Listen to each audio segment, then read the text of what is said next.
yamla'u ri'ataika bil hawan naqi.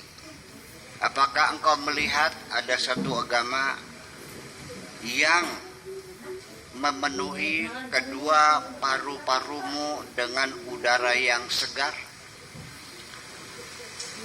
Artinya yang bisa memberikan kenyamanan di hatimu. Ampakane logro, nyaman, dadanya lapang, paru-paru kita bisa menerima oksigen, dan oksigen dipompakan masuk dalam darah sehingga napas kita lancar. Wa yuf'imu sadraka bisalamatis musaffat, dan juga bisa memompakan ke dalam dadamu dengan keselamatan yang jernih, artinya dengan ketenangan dan kedamaian. Ara'aita dinan yad'uka ilal bahthi fi afaqil kauni. Adakah kamu melihat agama yang menyuruh kamu untuk melakukan penelitian fi afaqil kauni, di jagat raya ini, wa ila tabassuri fi afaqi nafsika, dan juga meneliti dengan cermat ya wawasan yang ada di dalam dirimu sendiri. Adakah agama yang menyuruh umatnya untuk melakukan penelitian tentang alam semesta, yang harus pelajari tentang jiwa kita sendiri? Ternyata saya kecewa. Tolong pahami kekecewaan saya.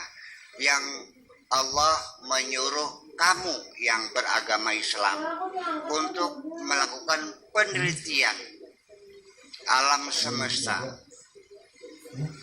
Afala yanzuruna ilal ibli kaifa khalaqat wa ila samai wa ila jibali kaifa wa ila ardi. Ternyata Allah, ini perintah Allah.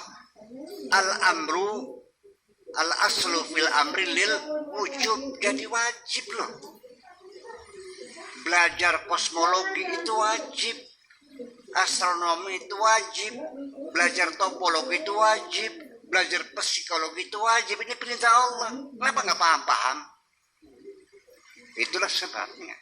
Karena Anda mengabaikan perintah Allah. Itu.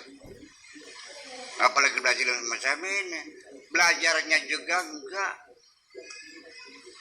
Pulang dari pondok, penanya ganti segini, penanya Doran namanya.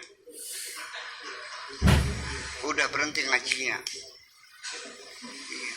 Sudah belajarnya hanya ilmu-ilmu hukum saja. Hukumnya juga terbatas hanya hukum sholat saja. Yang lainnya babar pisan, sama sekali tidak belajar apapun. Akhirnya Pak, diambil alih oleh orang lain, mereka yang mempelajarinya. Malu nggak? Kusi cengar-cengir baik sih aku. Iya, kenapa? Semuanya kita ngulak, kita beli dari mereka. Ya, perlu disadari. Jadi tolong dong anak-anak kita sekolah yang benar. Belajar fisika, belajar matematika. Iya kan? Belajar biologi, belajar astronomi, belajar. Ya, kenapa? Ya karena itulah kesalahan kita, bahwa sejak awal kita membagi ilmu, ada garis dikotomi ilmu agama, ilmu umum. Yang wajib itu ilmu agama. Dari mana datangnya ini? Dari mana? Iya kan? Betul nggak? Jadi kalau belajar matematika nggak ada pahalanya. Kalau belajar tajwid ada. Orang ahli di bidang matematika sama ahli di bidang hukum fikih. Begitu hari lebaran bagi-bagi zakat, yang dikasih guru fikih, guru matematika enggak. kan mah ilmunya umum kan mah. Ini dari mana idenya? Yaitu penyebutan ulumuddin, ilmu agama itu mengkerdilkan Islam menjadi seperti ini.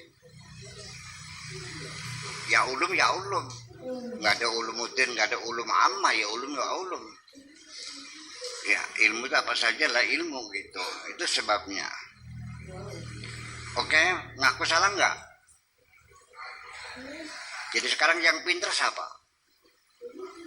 Ngulak semua kok, listriknya, handphonenya, segelasnya, rokoknya, HP-nya, semuanya kita ngulak. Mereka yang membuat.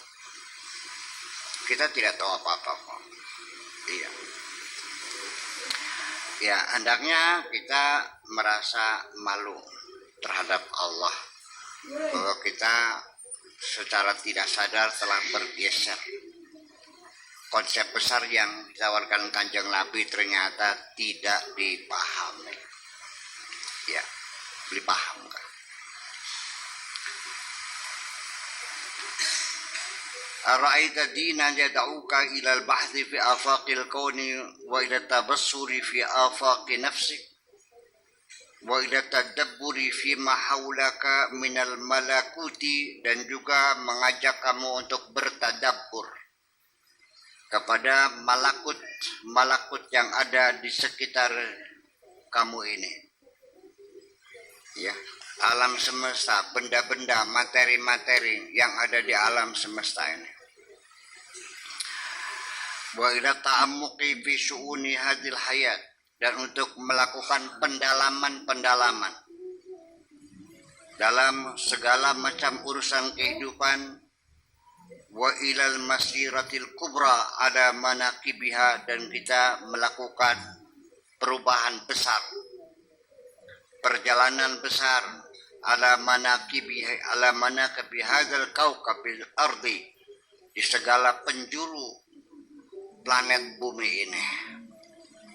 Bapak-bapak, ibu sekalian, dulu yang menggambar peta bumi ini orang Islam. Namanya Syekh Al-Idrisi, 20 tahun nunggang onta. Tidak ada donatur, tidak ada yayasan, negara pun tidak membantu. Biaya pribadi 20 tahun. Ya, terlalu sering dia makan rerumputan saking laparnya, nggak ada dana menggambar.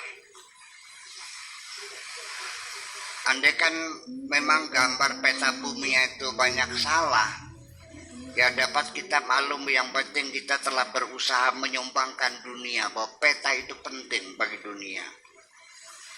Adapun salah ya maklum saja, yang gambarnya naik onta, belum ada satelit, paham bikin ke?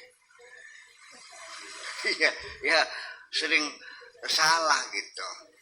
Masa Madagaskar dengan Yaman dekat, ya gambarkan naik onta sih, susur pantai, ngelawan buaya, ngelawan ular, ngelawan sungai, semuanya itu. Betapa perjuangan sumbangan umat Islam zaman dahulu kala yang begitu cemerlang, ternyata sampai sekarang pun umat Islam tidak punya rasa bangga akan jasanya menyumbangkan peradaban kepada manusia ini. Kenal juga tidak. Di sekolah-sekolah madrasah ada nggak pelajaran tentang Ibnu Sina, Al-Khwarizmi, Al-Jabar, Al-Kindi, Ibnu Tufail, Ibnu Baja, paling-paling Imam Ghazali mau. Iya kan? Lah ya itu. Jadi makanya bagaimana caranya di sekolah diajarkan mata pelajaran agama. SD 6 tahun, SMP 3 tahun, SMA 3 tahun, 12 tahun lamanya, sampai perguruan tinggi 5 tahun, 17 tahun. Ada mata pelajaran agama, dibiayain negara loh. Dan uangnya triliun-triliun ini untuk guru-guru agamanya, betul nggak? Ternyata nggak bisa jampi sholat, nggak bisa baca Quran. Belajar apa nih? Iya. Nah, kamu ini minder terhadap mengaku Islam tuh sambil merkesek. Iya, ya tidak ada rasa bangga karena kamu tidak tahu jasa nenek moyangmu. Soalnya, iya, orang yang pertama kali bikin rumah sakit di dunia itu orang Islam, namanya Ibnu Sina. Di alam dunia yang pertama kali menemukan cacing dalam tubuh manusia namanya cacing anklostoma, itu Ibnu Sina. Iya, bayangkan, andaikan saya menghayal, andaikan umat Islam bergulir dengan baik, terus meneliti seperti zaman dahulu, ilmu pengetahuan umat Islam yang pegang dengan moralitas yang tinggi, saya yakin dunia akan lebih makmur dari sekarang ini.